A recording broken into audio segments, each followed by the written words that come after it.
People of America, I regret to inform you today, the stock market, it has plummeted.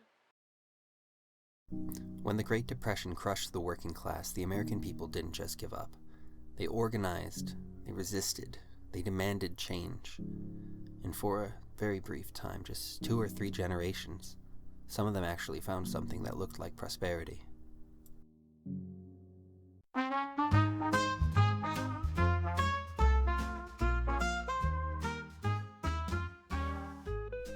The 1920s are often remembered as a time of jazz and flappers and excess, but for Wall Street it was a decade of unchecked greed. Deregulation, rampant speculation, and a total disregard for workers fueled the illusion of prosperity. But behind this illusion, the top 0.1% of Americans controlled as much wealth as the bottom 42%. It was all a house of cards, and in 1929 it all came crashing down. The Great Depression wasn't a natural disaster. It was engineered by a financial elite who gambled with our economy and then walked away with the bag after it crumbled. During the 1930s, more than 1/3 of all U.S. banks collapsed, along with the savings of the working class. Small businesses shuttered and growth stopped. Unemployment soared to nearly 25%. The Great Depression revealed just how fragile, unequal, and unsustainable the economy had become under the weight of Wall Street's insatiable appetite for more. Just to buy enough food to survive another week, the working class had to sell their own assets, land, homes, devalued stocks, for pennies on the dollar, back to the very people who had caused the disaster in the first place. As ordinary Americans lost everything, Franklin D. Roosevelt stepped forward, not as a savior, but as a man with a plan. A nation in the depths of economic depression had elected its first Democratic chief executive in 12 years, Franklin Delano Roosevelt, whose spirit and eloquence restored the hopes of 140 million Americans. So first of all, let me assert my firm belief that the only thing we have to fear is fear itself. FDR, you see, he promised the people a new deal, not a return to the past. He pledged to put the power of government on the side of the people, and the people backed him. In the 1932 election, he won a landslide victory, including a filibuster-proof majority in the Senate and an overwhelming majority in the House. This would prove crucial to passing New Deal legislation and fulfilling his promises. His Democratic Congress was packed with progressive, like Senator Robert Wagner, who architected the Wagner Act of 1935, which guaranteed the right of workers to unionize and collectively bargain. And Hugo Black, a future Supreme Court justice and ally of labor, he wrote the majority opinion in 1941 when a Georgia lumber company unsuccessfully sued the U.S. government, arguing that it had no right to enforce such things as minimum wage and maximum hours and time-and-a-half overtime pay and child labor restrictions. And there was also Wright Patman, a firebrand from Texas, who said of the Wall Street bankers, "These men who caused the Depression are still in control, still evading taxes." The business owners and the money handlers weren't going down without a fight.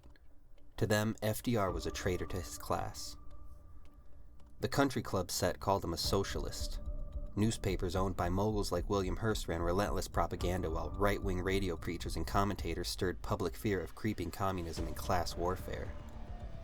Billionaires like the DuPont family, J.P. Morgan, John D. Rockefeller, and Andrew Mellon smeared him in the press and tried to kill his reforms before they could take root.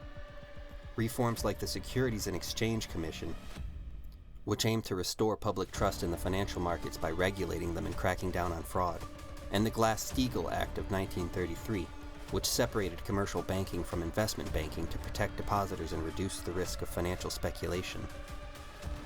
They wouldn't succeed in repealing Glass-Steagall until 1999 under Democratic President Bill Clinton. This victory on the part of the bankers and the billionaires would set the stage for the 2008 financial crisis, which is a whole other episode. But back in 1934, Wall Street financiers went even further to stop the reforms. They tried to overthrow the U.S. government. They planned a fascist military coup, yes, an actual military coup, and chose retired Marine General Smedley Butler to lead it.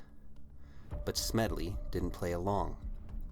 He blew the whistle and testified in Congress, and although no one was prosecuted, the Congressional Committee final report said there is no question that these attempts were discussed, were planned, and might have been placed in execution when and if the financial backers deemed it expedient.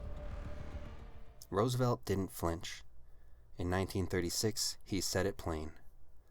They are unanimous in their hate for me, and I welcome their hatred. In the 1934 midterm elections, Democrats gained even more congressional seats, and in 1936 the people re-elected him in an even bigger landslide. Later in his presidency, in 1944, a Republican congressman would falsely charge on the floor of the House of Representatives that the president had wasted millions of taxpayer dollars and risked sailors' lives by sending a destroyer to pick up his dog. That's just an example of how desperate the smear attempts would become against this popular president. These Republican leaders have not been content with attacks on me, or on my wife, or on my sons. No, not content with that. They now include my little dog, Fallon.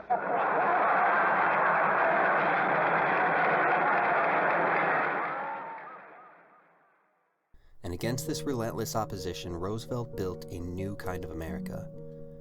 The Civilian Conservation Corps in 1933, the Works Progress Administration in 1935, millions of jobs, roads, schools, bridges, parks, public goods built by the people, for the people, that would serve them for generations to come. I mean, the returns on this investment are simply incalculable. In 1935, he passed the Social Security Act to protect the elderly and the vulnerable. And then he passed the Wagner Act, legal protection for workers who unionized. When the United Auto Workers went on strike to gain recognition from GM in 1937, the Detroit News described a pitched battle that raged at the gates of the plant for 20 minutes, with 30 to 40 policemen opposing several hundred enraged strikers. The strikers pelted the officers with iron nuts, bolts, and milk bottles. The police retaliated with tear gas and riot guns. Michigan's governor mobilized 4,000 National Guardsmen under the pretext of protecting the strikers from police and corporate strikebreakers. Rather than siding with business like every other American president before him, FDR urged GM to recognize the union and reopen its plants. On February 11th, GM signed an agreement recognizing the UAW as the exclusive bargaining representative for its employees. Labor had won. As the nation was healing from the Great Depression, support for workers' rights and class solidarity was growing. For the first time, the American government wasn't just protecting wealth, it was protecting people. We had come a long way from the sweatshops of the jungle. And then came the Second World War. The greatest generation fought and won against fascism overseas and returned to a country that had embraced and supported veterans, workers, and the middle class. The New Deal had lifted countless Americans out of poverty, empowered the labor movement, and helped build the strongest middle class in U.S. history. But the rich never stopped plotting their revenge, because the New Deal didn't just help people, it exposed a truth, that the government could work against the powerful and for the people. Today, neoliberals have convinced too many of us that there are no moral alternatives to free market capitalism, that social programs are wasteful and the people that use them are freeloaders, that real, red-blooded Americans ought to pull themselves up by their bootstraps to escape poverty. How did they manage to turn the working class against each other after we'd gained so much in solidarity? It started in 1971, when a corporate lawyer from the tobacco industry named Lewis Powell and future Supreme Court Justice under Republican President Richard Nixon wrote a secret memo to the U.S. Chamber of Commerce. It was a call to arms. He warned big business, the people are waking up. The majority wouldn't give up their hard-fought freedoms, protections, and economic prosperity without a fight. Republican policies were simply unpopular because they mostly benefited an already thriving minority. The universities, the media, the government, they were all turning against corporate interests. Powell's proposed solution was a long-term, disciplined campaign to take over every institution of our country over many generations. From that moment forward, billionaires went to work. They took over the media. They funded think tanks, bought politicians, and dismantled everything FDR built. Everything we had sweated and bled for was shoved into a memory hole. The capital class was smart, patient, and had the resources for a long, protracted war. By the time the baby boomer generation was coming into its own in the 1980s, Reaganomics had begun the counter-revolution in full force. Franklin Roosevelt proved that a government by and for the people is not a fantasy.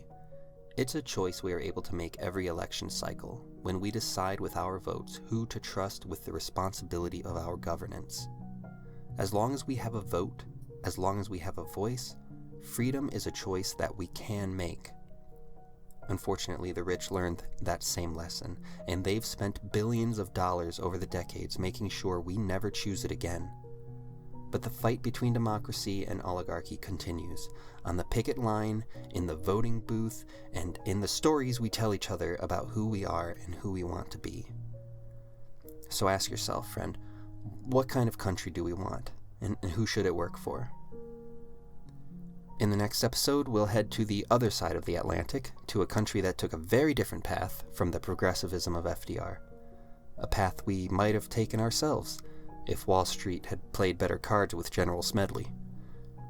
That's right, we're talking about fascism. Don't look away, don't tune out, history is important. As always, friends, look back every now and then.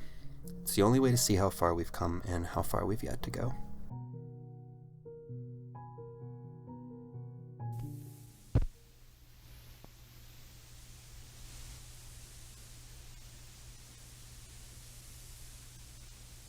I appeared before the Congressional Committee, the highest representation of the American people, under subpoena to tell what I knew of activities which I believe might lead to an attempt to set up a fascist dictatorship.